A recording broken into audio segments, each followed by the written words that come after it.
The logging of California's giant redwood trees is a big job.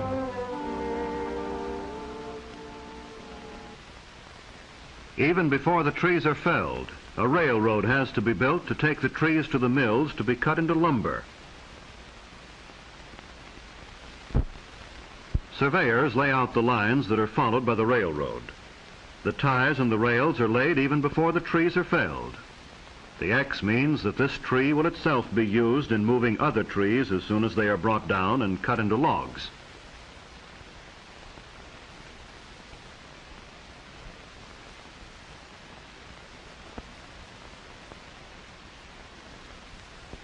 The topper will cut off the top and the tree will be rigged with cables and pulleys.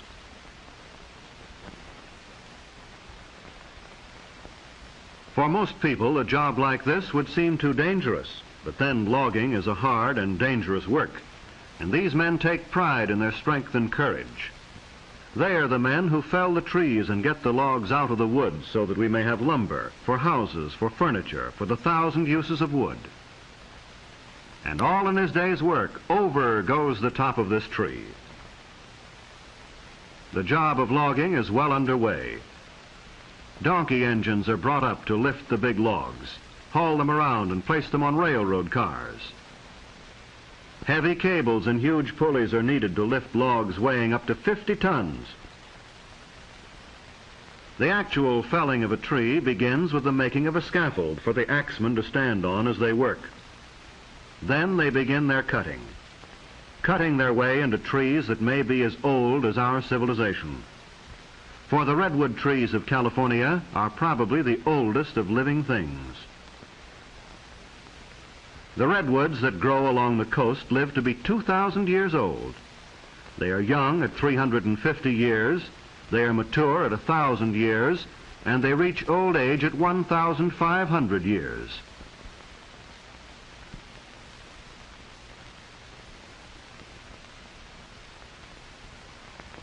All of the world's history since Christ was born could have occurred during the life of perhaps one of these redwoods.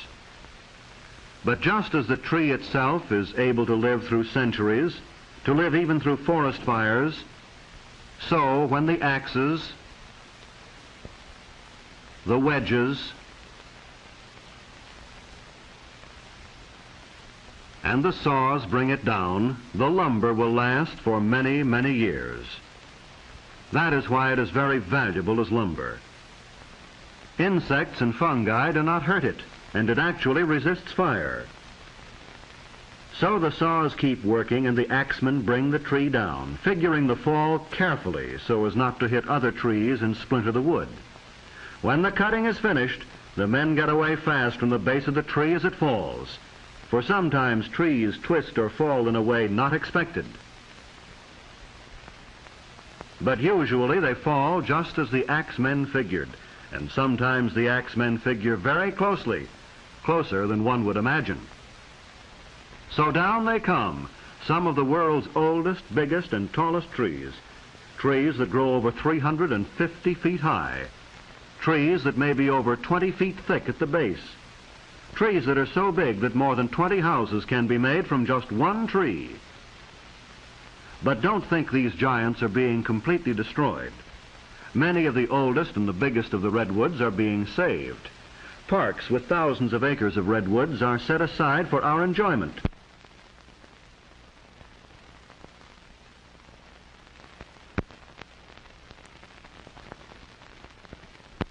But now the logs are cut to the lengths wanted by the mills and the carpenters and started on their way to becoming boards useful to mankind. But the journey is not quick, simple, or easy. The logs must be snaked out by big tractors and loaded onto heavy trucks, or dragged by the tractors out to the edge of the clearing where they can be picked up and carried overhead toward the railroad. The logs look small as they swing easily through the air. Notice the big tongs like ice tongs that are used in lifting and moving the logs, and the booms that swing the logs onto the flat cars. But with the arrival of the logs at the railroad, a second part of the log's journey to the mill has begun. Trees that were living and growing a few days before are now on their way to be sawn into lumber.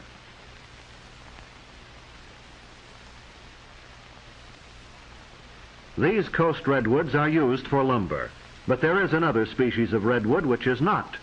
It is the redwood of the Sierra Nevada mountains. The scientific name for both is sequoia, the name of a famous Cherokee Indian. The Sierra redwood is even bigger than the coast redwood.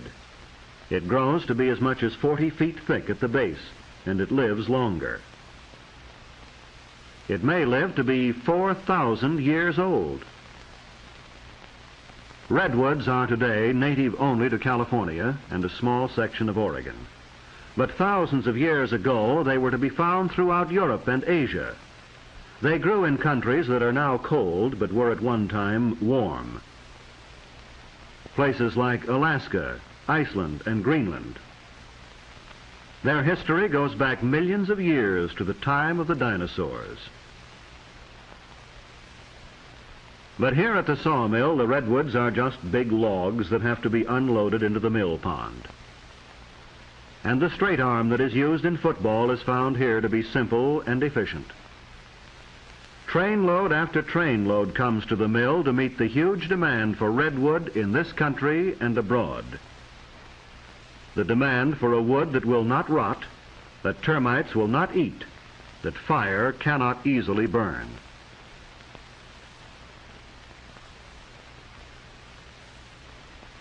Into the mill pond they go, one huge log after another, each one meeting the demand for a wood with its special advantages. Here are the timbers that won't rot in wet mines, or the railroad ties that won't catch fire when burning cinders fall on them. And here is a mill where the logs are brought from the forest and stored in a mill pond where they can be easily moved. As fast as the mill can cut them, they are floated over to the conveyor belts and brought up into the mill. The bark is removed and ground up for use as an insulating material against heat. Then the big saws begin cutting off enormous boards. The whole log is moved past the bandsaw as each board is cut. The log moves back and then comes forward for the cutting of the next board.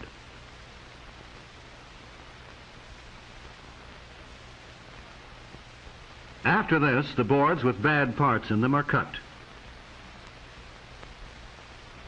The trimmer man in the Angel's Roost, as it is called, can raise and lower his saws to cut out the bad sections and save the rest. Then the boards are checked and graded for quality. From here on, with the drying and the seasoning, our redwood trees have become lumber. Instead of enormous trees miles away in the forest, we have timbers and boards being sorted and piled, stacked as high as a small tree by this Hilke piler. And when the wood becomes seasoned, it will be shipped all over the world, taken from mills like this and transported to wherever redwood is needed. But when we look at stacks of redwood lumber, we may well be reminded of its ancient history, for this is lumber from a species of tree that has survived for millions of years.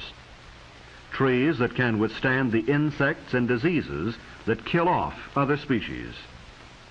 Trees that can withstand fire. Trees that tower over 350 feet. Trees that live to be 2,000 and 4,000 years old. The tallest, biggest, oldest trees in the world. And so the lumber from such trees gives us a wood that has the same enduring qualities.